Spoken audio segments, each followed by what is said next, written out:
Support for Radio Friends comes from La Brunerie Financial, where they work to ensure a lifetime of financial security for people from all walks of life, from investment services to retirement plans. If you're looking for a trustworthy company that has the experience and knowledge to put your interests first, contact La Brunerie Financial, a community-based investment counseling firm since 1966. Learn more at labrunerie.com or by calling 573-449-5313.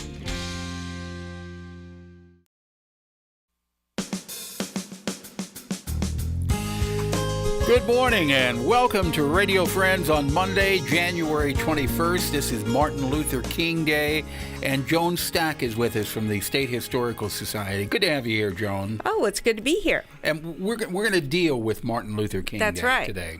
Yeah, so actually the State Historical Society is closed today for Martin Luther King Day, but this week we are going to have on display a cartoon that was displayed. It first appeared in the St. Louis Post-Dispatch 5 days after Martin Luther King's death. Yeah. And we are going to have it up in an easel in our gallery. And I think it's a powerful image because in many ways it's as relevant now as it was then. It was shortly after his death. It shows a tree with a baton leaning against the tree, and underneath it says, "But his truth is marching on." And I think that's a powerful message, that the message of Martin Luther King continues to have relevance today. Now, the particular imagery is kind of interesting because it relates specifically to some of the speeches that Martin Luther King gave. Mm-hmm. For example, in one speech that he gave, he referred to himself.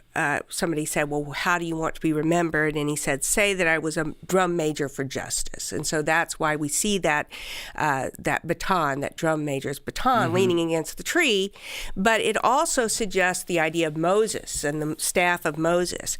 And this ties into the speech that he gave the night before he died in Memphis. And I just want to read a little section of that speech because I think it's relevant to our cartoon.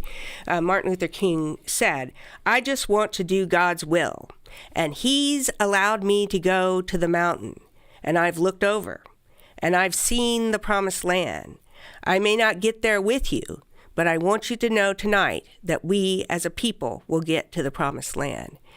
And this cartoon by Tom Engelhardt really suggests the idea of a mountaintop, as though the words of Martin Luther King continue to inspire us, continue to have power, even though he's gone. As you were reading that, I could hear his voice with those words because he had such a distinctive, inspiring voice. That's right. And I, of course, can't do him justice. But the title of this cartoon, "But His Truth Goes Marching On," is also related to that final speech. It's amazing that he would make such a speech the day before he died. Yes.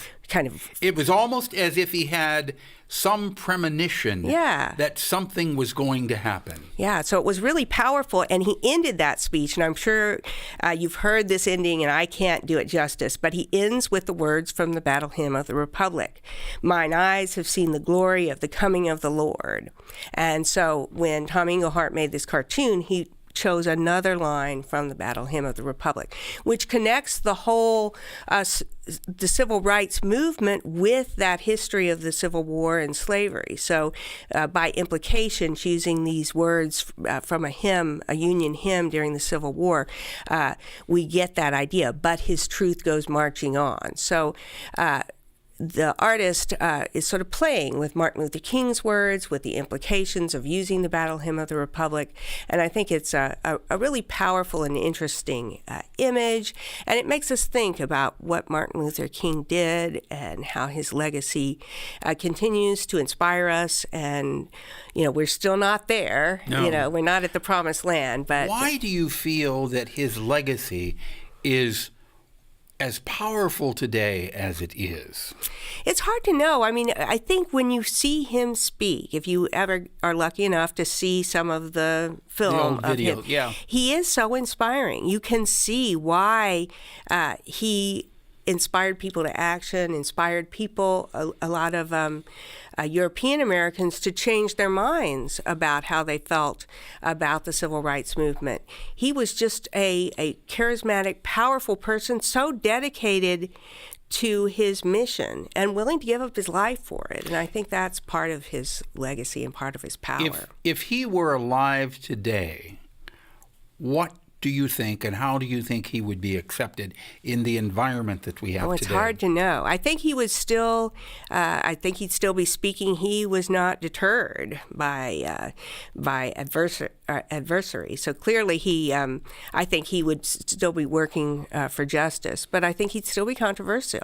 Because he would be bringing up things that people didn't want to think about, and I'm sure he would have been horrified by what happened in recently in Virginia, that march, the Unite the Right march. That would have horrified him to see that white supremacism lives on in the United States. Yes. But the legacy of Martin Luther King continues to survive, and I'm sure it will for many years to come. Oh, yeah. The Missouri State Historical Society will have this cartoon on throughout display the week, yeah. So if you want to see this cartoon, which is a little bit of history of how Martin Luther King was remembered in St. Louis in the Post-Dispatch and many millions of people would have seen this cartoon at the time. So this is a bit of history, a way to go back and think about what Martin Luther King did and what he meant to so many people, even here in Missouri. Right. Is there anything else at the Historical Society dealing with Black History Month right now? Well, we actually, because we're getting ready to move to a new building, we don't have any new exhibitions. We'll have this cartoon on display, but we do have an exhibition upstairs in the library dealing with African American migration, and I was planning to come back and talk to you a little bit more about that next month. Oh, that sounds wonderful. So we wish you success with the moving. Oh, yes. I know this is a big thing that's coming up. Oh, yeah. And you will be closed for what, a couple of months? We'll be closed for a few months in the spring, and but then we'll reopen. It'll be exciting in the summer. In all the new glory. Yes. All right, but if you want to see this particular cartoon, which is really an inspiring one, it will be on display all this week. That's right. At the Missouri State Historical Society. Yeah, and we open at 9, so come by and see it, and we close, I believe, at 4:30. So okay. And you are closed today, Martin Luther King we're closed Day. today. But there will be other celebrations going on today. Joan, it's always a pleasure to have you here. Yeah. You have so much information. You are such a delightful lady and inspiring when it comes to history. You amaze me at how you sit down here and I can just listen to you and I really don't have to open my mouth.